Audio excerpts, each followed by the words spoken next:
আসলে বলতে চাচ্ছে ওই যে ওই যে ওই যে ওই যে আপনার পাশে বসে এই যে দেখেন এখনো মাথায় কাপড় নাই, ক্লাস 10-এ পড়ে।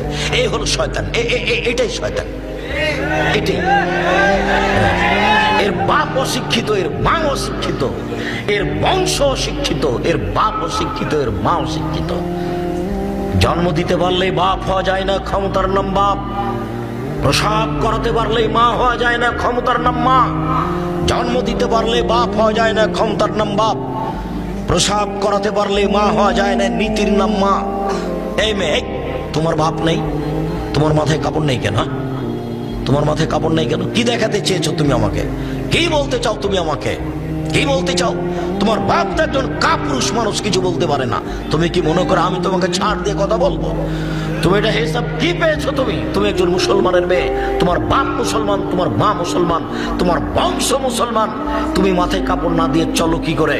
তোমার যেদিন ক্লাস 8-এ উঠেছিলে তুমি, সেদিন তোমার হাইজ হয়েছিল, তোমার বিবাহ হলে আজকে তোমার 2টা বাচ্চা হতো, তুমি এখন ক্লাস 10-এ পড়ো, তোমার মাথায় কাপড় নেই কেন? না, তুমি আমাকে কি দেখাতে চেয়েছো? কি দেখাতে চেয়েছো?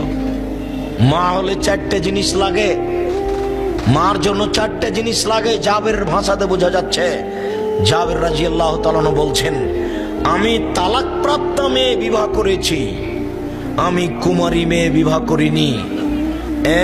এক, লেতুয়াদ্দেবাহুন্না, আমার স্ত্রী যেন আমার বোনদের শিষ্টাচার দিতে পারে। এই ছেলে, তোমার মা এখন বসে আছে ছোট ব্লাউজ পরে। আব্দুর রাজাক সাহেব, আমার মাকে দিয়ে আমাকে বলেন কেন? তোমাকে আর তোমার মাকে লজ্জা দেওয়ার জন্য, বেশি কষ্ট পাও যেন এই জন্য।